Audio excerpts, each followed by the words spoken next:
Hey guys, welcome to another episode. Today we are talking to Fleo Top Shot. He has made over 100 videos on YouTube over 3 months on NBA Top Shot, and he has very good experience and insights to share with you when I was grilling him in an interview and a chat today. Please check out Fleo's channel as well. I'll be dropping in there for a video and we have a really fun discussion there also. So make sure you check that out after this episode, and let's get straight into it.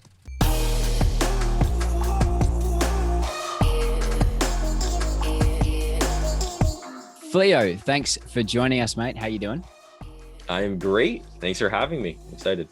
Oh, good. Hey, so your YouTube channel, you're pumping out videos actually, like 2 a day sometimes, in between class and uni. Am I right?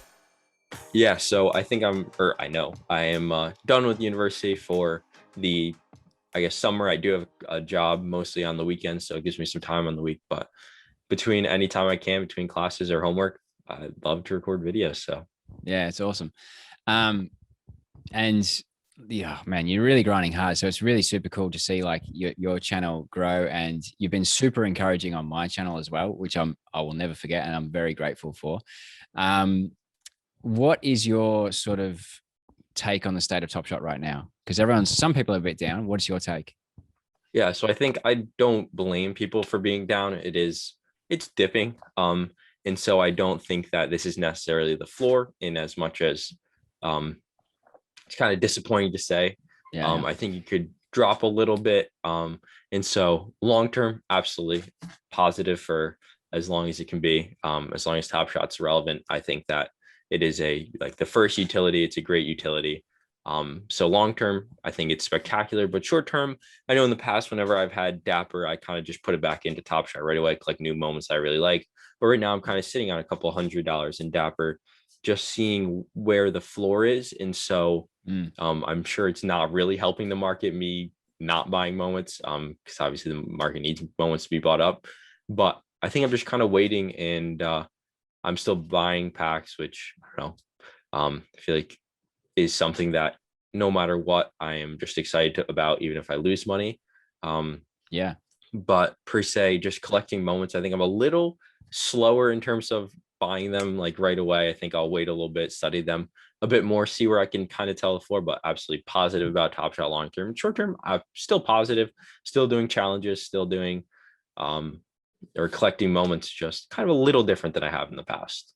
I was going to ask you about challenges. So we just had the Quest version of a challenge for Ben Simmons.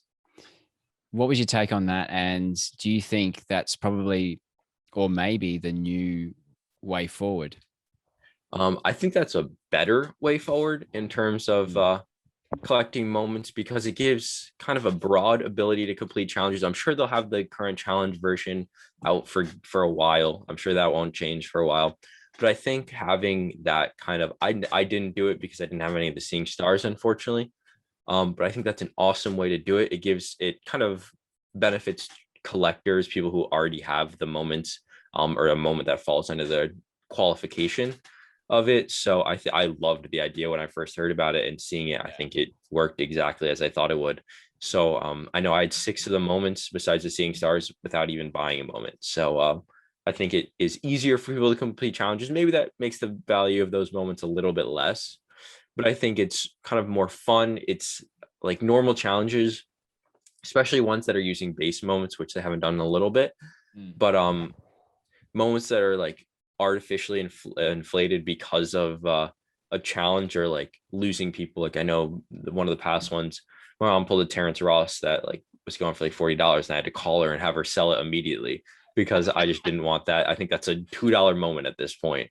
So I think it's hard to see or justify challenges like that, where 5 moments get boosted artificially to like way more than they're truly really worth in the market. And so I think that I loved the idea of the quest challenges. And I hope they kind of have both. I hope they incorporate both aspects of it in the future. And I'm excited for what they do with that. Yeah. And I think if they want to tighten the mint or the rarity of the challenge, I think they can. I mean, you just said yourself you didn't have the Seeing Stars. I didn't actually have the Seeing Stars. It was just the community and the viewers that got me through it. But if they wanted to tighten it, it could just be, there would be only so many, rare centers with a assist or something like that, just Yeah. off the top of my Yeah. head. So I reckon they could tighten it if they wanted Mm. to lower the mint count and the rarity and all that sort of stuff. So I actually really like the idea as well. Yeah, I thought it gave it flexibility and it gave challenges less burn on Yeah. like financial burn for people, which I mean, a lot of people are feeling that as well. Do you hold a LeBron no look 3-pointer? I do not, unfortunately. I used to have one. And then I had one. Wait, let me pull it. So that's the one in the corner with Dennis Schroeder. And so he Yeah, takes it and turns around the 15K. yeah. Yeah. So I had one before the bubble, I guess, in late February. I pulled it from a pack. Was thrilled. Ooh, I'm a Lakers fan. I'm a LeBron bandwagon per se. So I love LeBron and I do have some of his moments, but I had that one and it was going for like 300-400. I was like, that's really good. So I'll sell it. And he went to 2000 something, I yeah. want to say the next week. And I haven't picked one up since, unfortunately. Have you seen what's happened to him in the last 24 hours? I think he's gone. He went as low as 250, I think. Oh, wow. I have not seen that. Maybe it's the time to pick it up. Yeah, I mean, I don't know, but my theory, I actually wondered this. Like, I mean, there's rumor that we're having a hollow icon sometime soon. We know we're getting one during the playoffs at some point, but we don't know mhm. what, how, when, and who. Um, every time there seems to be a hollow, there seems to be a dump to make space for Dapper, even before we even know about it. So, do you think that part of our dip right now is part of the hollow anticipation? I think even with the throwdowns pack, we got that a little bit, but Yeah, absolutely. yeah, we did. I think it's something I've seen since the day I joined Top Shot is that with pack drops that are more expensive, people rather than putting more money in, especially in a market that might lose you money on a pack, they try to sell their moments to get enough for Yeah. the chance at a crazy, crazy pack that um can make you a lot of money with really, really good pulls. So I think absolutely we're getting into that. And I think it could kind of have more of an impact even on the market when it does come out. Say they announce it 5 days before or a day before. I think there might be a rush of people selling, and it's Yeah. not even one moment that can dip. It's every moment that has like a decent amount of value. So it's unfortunate to see, but yes, I think that is happening and will happen further. When did you join Top Shot? So late January, I think. And you said to me on your channel that you went in hard, whereas Mhm. I was more like just dipping my toes, trying to feel what temperature the water was. How did you act when you sort of joined Top Shot? So I guess I had like $300 in my bank account paying for college and everything else. That was it. I had like 62 cents in my account after I dove in, and I had my mom actually have to pay for my Spotify for a month. Um, but I mean, Did you I tell was her it all, was all Top Shot's fault, or did you not oh tell her that yeah, part? Okay. yeah. She knows now she's in Top Shot herself, but she or I, sorry. Um, I guess I was all in just in terms of I wanted to buy like traditional cards and I have a couple of my own, but it's kind of hard to get those like traditional card packs, and also like buying on eBay is a little difficult. Sorry, You're right. a little parched, but It's fine. I really wanted those. I wanted to collect those. I thought they've been cool. I watched people on YouTube. So this was kind of the virtual version. I think the whole like everything is kind of turning virtual with crypto, and like I'm not sure if that's gonna replace some stuff or Zed run and horse racing, stuff like that. So it's kind of I don't know, it just seemed like the world's moving a little more technology, which I don't know if that's a good thing or a bad thing, but I thought this was an awesome opportunity to collect the moments I wanted that I was so like curious about. I wanted traditional cards. I thought this was just an alternative that I really, really liked. And um, I think I more so got in terms of the NBA rather than an investment or a NFTs or anything of that nature. I kind of just knew the NBA, so I wanted to buy in. So that was kind of what motivated me. I'm happy I did it. Yeah, I think you and I are sort of similar in terms of opinion, but also yeah, how we got into it. Like I collected cards in the 90s as a kid, but the convergence of technology and NBA and just accessibility as well was pretty cool.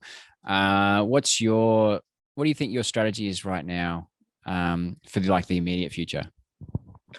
I think I know I talked about it earlier, but I think kind of a list that of I guess prioritizing investing in moments that are superstars or first moments, top shot debuts. I think mostly I would say I really want to buy a couple more top shot debuts, and I'm sure the Steph Curry and LeBron debuts are a bit out of my price range. But even some players, younger players, I think I like as much as a risk rookies are. I think their moments are kind of cheap right now in terms of the possible value they could have if they turn into a superstar. I mean, every draft class has three or four perennial all stars, I would say. So Yeah. I think buying top shot debuts of players that I truly think will have value.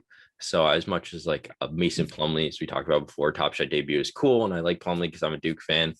I think I'd rather invest in maybe risk it a little more to buy like a Peyton Pritchard first moment or something like that. But I would say badges and rookies are my best investment right now.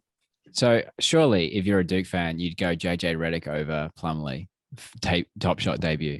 Oh, absolutely, absolutely. And I think JJ is a fun player to watch. yeah, JJ's cool. Hopefully he creates some memories in Dallas that we can get minted. But Yep. I'll have to apologize because I do rip on Plumlee quite a bit. I think he's a good utility, and obviously Mhm. NBA players, NBA teams need him. But he's like I mean, he must be like the uncoolest sort of player to watch, other than his ball fake moment, which is quite funny actually. It is funny. Um, I mean, I know I have his jersey um in real life, but I would say I agree. He's not the flashiest player, maybe not a all-star caliber player. I would agree. Yeah, that's probably how I should have put it. What do you think Top Shot will look like? Let's say around the end of the NBA season. Like, what do you think the landscape will sort of feel like then? In terms of like right at the end in the finals, I think it's gonna be really, really fun. I think there's gonna be plenty of things they do. I think pack drops at the end of each like round and pack drops and utility and everything like that. I think there's so many possibilities they can have during the finals that I think this playoffs I'm so excited about in terms of just watching, but also Top Shot. I think there's plenty of things they could do.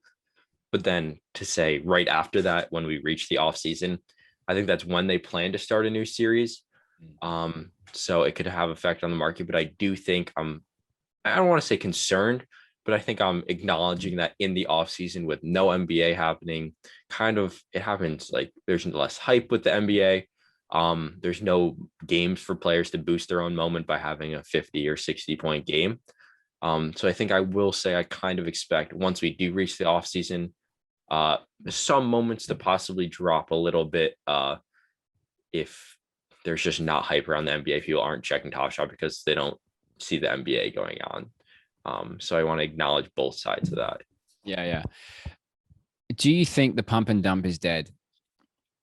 Um, ooh, ooh, that's a good question. Um, I think with the mint count of some of these moments, um, it's kind of harder to reach like a pump and dump and kind of make it worthwhile of something of that nature, and really get value off of something like that. But saying that, I think it's still a possibility and still like around and could be present, especially at like the start of a series when there's not as many moments out per se, or I don't know how to word this.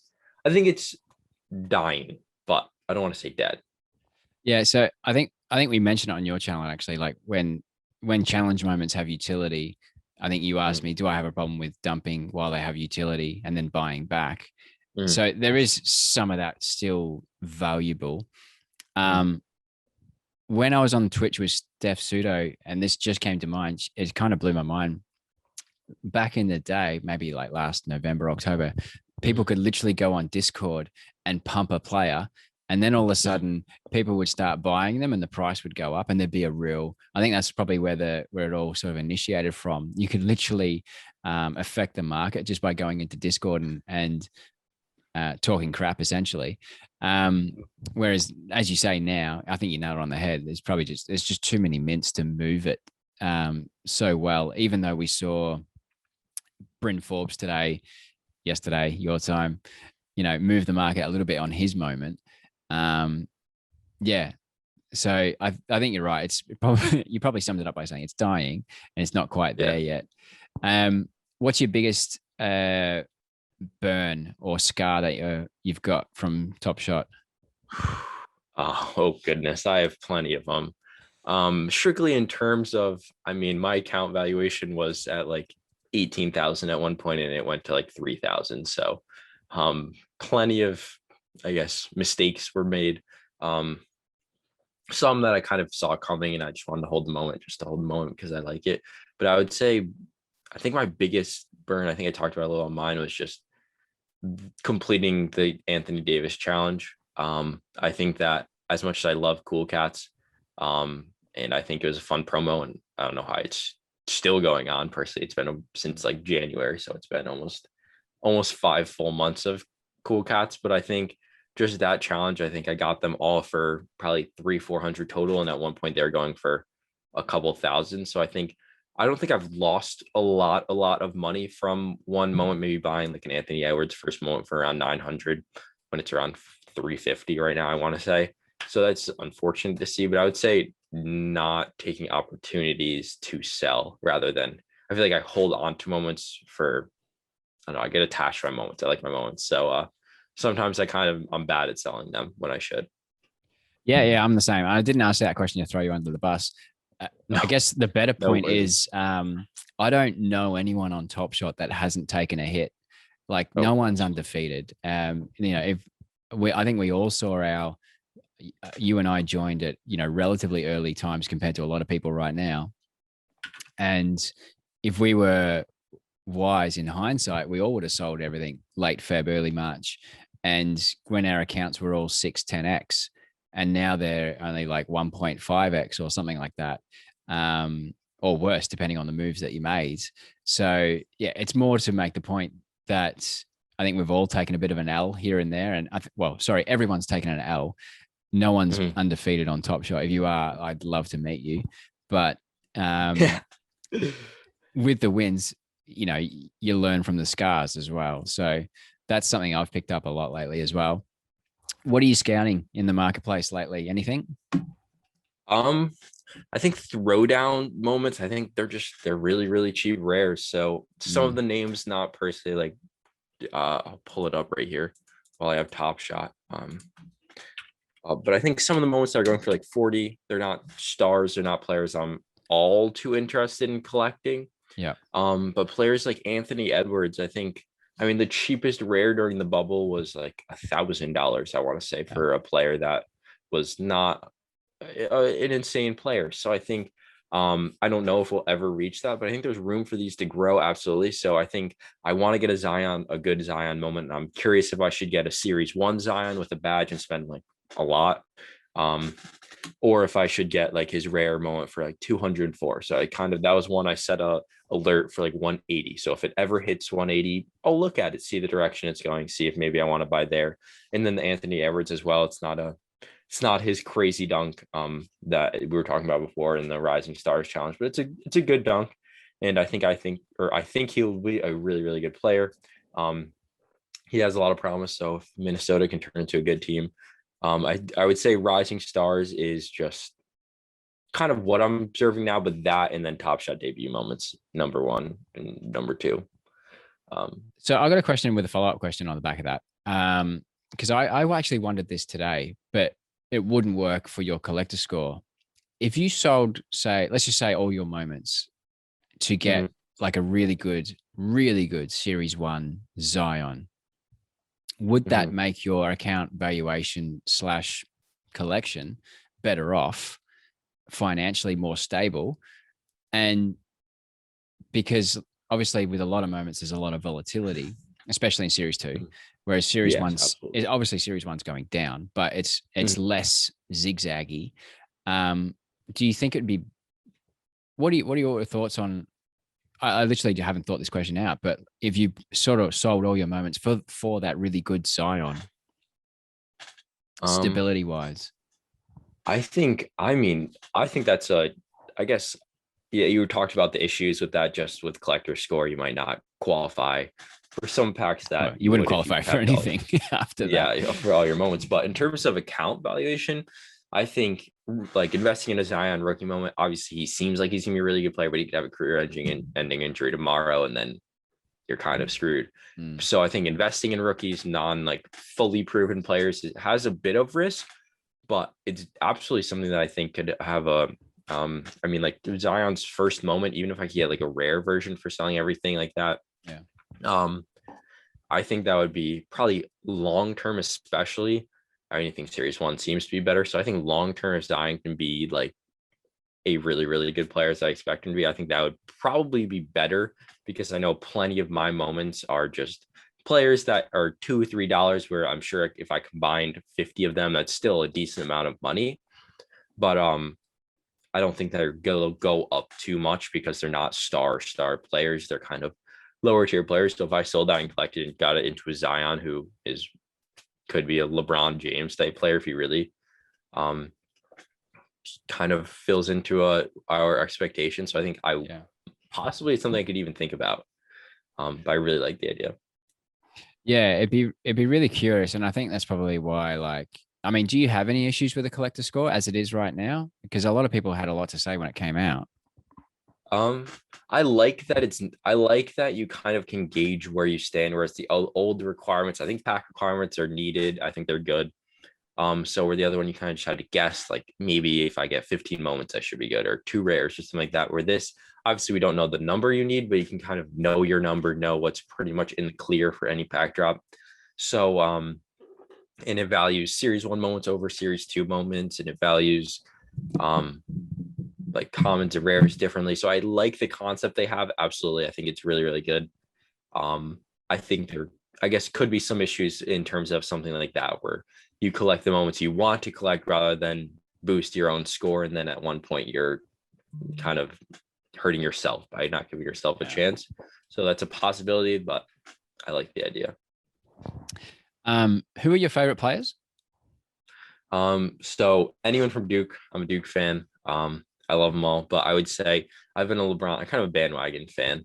I grew up in New England, which has a whole bunch of teams around us, mostly Boston teams like the Celtics and in any sport, the Patriots, but I never really liked those teams. So I grew up loving LeBron, the players that played around him. So I mean, LeBron, and then players like I don't know if you know the name, but Zydrunas Ilgauskas became one. Like he was an old center Yeah, who played with I know. LeBron. So he's someone like in a run it back series. I would love to get his moment. Probably But the in Plumlee the of his league right, time, really. yeah, yep. So I mean, not the flashiest player, but he was someone I used to play like NBA 2K5, and I just remember playing with him. So, but I would say LeBron and then Zion. I'm a Saints fan, so I'm New Orleans for football. Um, if you follow American football at all, but they're in New Orleans, and I kind of gravitated towards the Pelicans as well once Zion went there, and I already liked the New Orleans team. So then kind of the Pelicans as a whole, if I had to pick a team to follow, would probably be my favorite. But I mean, I love seeing good basketball players. So pretty much everyone, but I'd say LeBron and then anyone on the Pelicans are my top players. Okay, then. So if someone was to gift you, I don't know, a hollow LeBron or a hollow Zion, Oh, which would you take? oh my goodness. Personally, I would probably take a LeBron just in terms of both he's the player that I mean I've every jersey from every team he's ever played for. So he's right here actually I have his high school jersey. Oh, nice. Um so I would take a LeBron, but also I think he's a bit more stable, has more value. So if I had to pick one, I would pick LeBron, but I mean that would be a crazy scenario. If you could throw away one feature or tool on Top Shot right now that annoys you, what would you get rid of or change? Oh, get rid of. Let's see. Do you mean like strictly on the site or like off site as well? Either or, either or. I guess I I can just do I just made it both. up, Fleo. So just go with it. There we go. I guess I can do both. I think offsite, I would absolutely get rid of like a tool like Live Token that kind of just filters the market for people and allows them to snipe moments way easier. Because I don't do much sniping myself, but I think it's like for a new collector who wants to get like their favorite moment for a bit cheaper, who don't really know about that stuff, it's kind of harder to use that and or know about it if you don't. So stuff like that off market, I think, kind of hurts it a little bit, but then again, it has benefits of buying the floor and rising it back up a little quicker. So that off market, but on market, I would say, oof, my least favorite. I mean, oh, the showcase challenge that I did was by far my least favorite thing Top Shot has ever done. So I hope they never do that again. The one I where thought you you have to did get well likes. you did well out of that though. Oh, absolutely. But I mean, I spent probably, I did it for 2 weeks. I probably did it for like 10 of those days.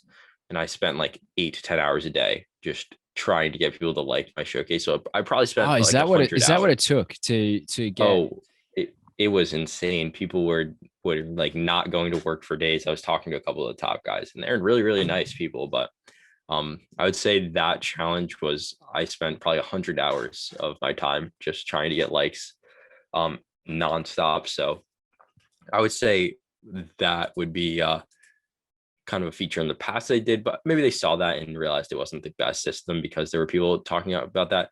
But lastly, I would say that there's no way to sort your collection. So I would just, that's the number one thing I want from Top Shot is like Yeah, I an was going to ability to ask you have my collection. what would you add? Yeah.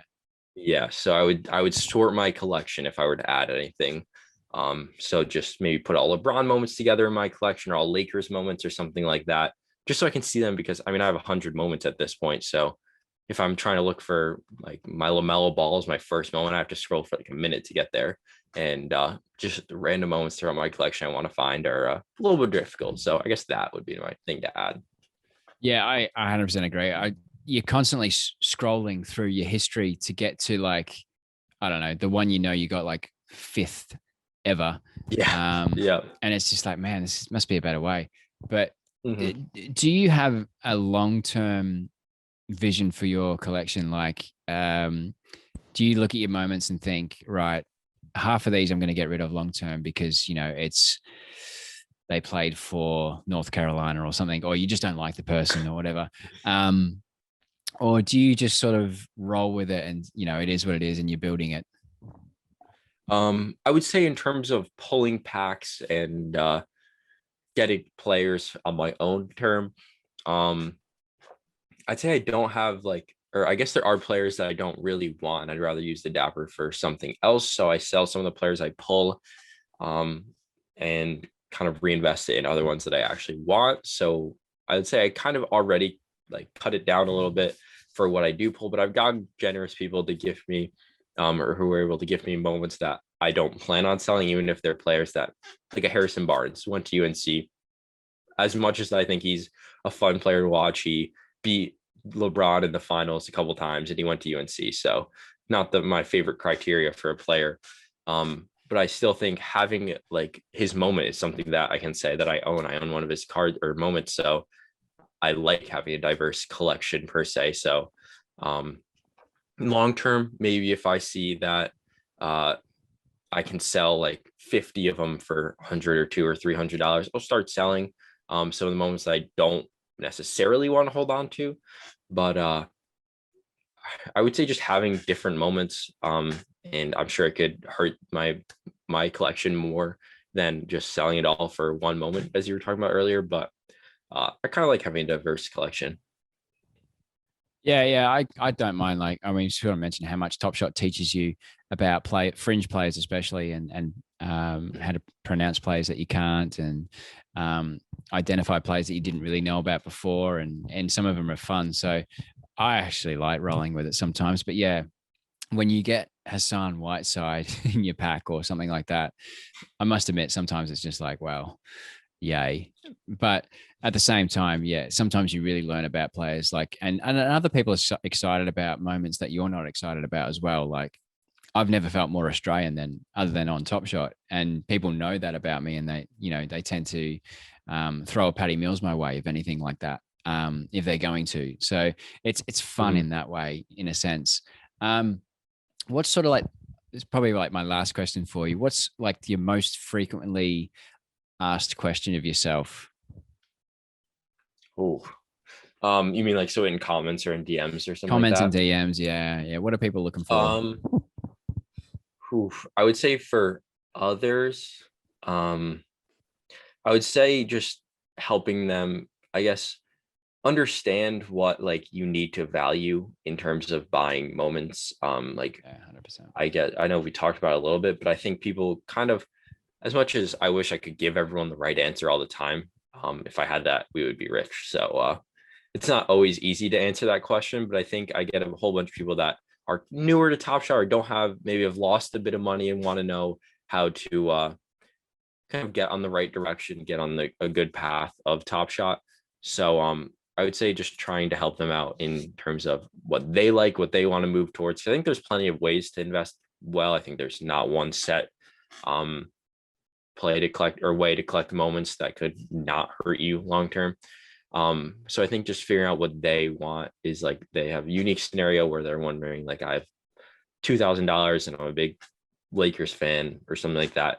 Kind of just unique situations, but where to kind of go in Top Shot. Yeah, So 100%. And yeah, that's probably like a lot what I get as well. Just like people, what should I do with this, or what should I do with that?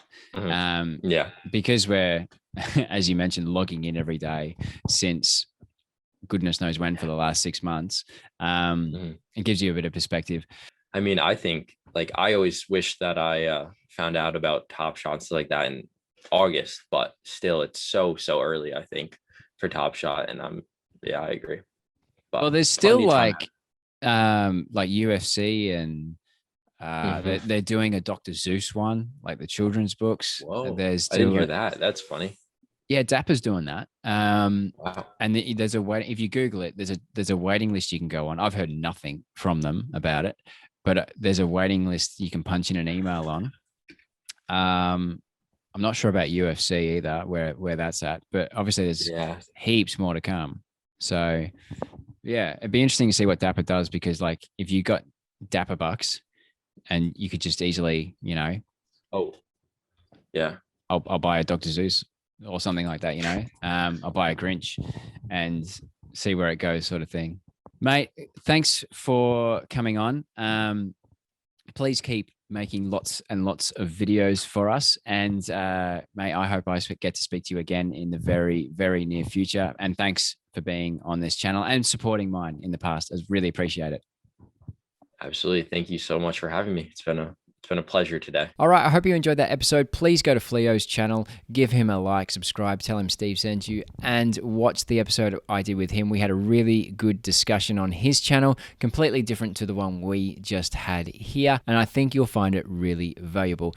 If you got any value out of this video, please consider liking and or subscribing. If you didn't, hit the dislike button twice, and I will see you in the next episode. Have a good day. See ya.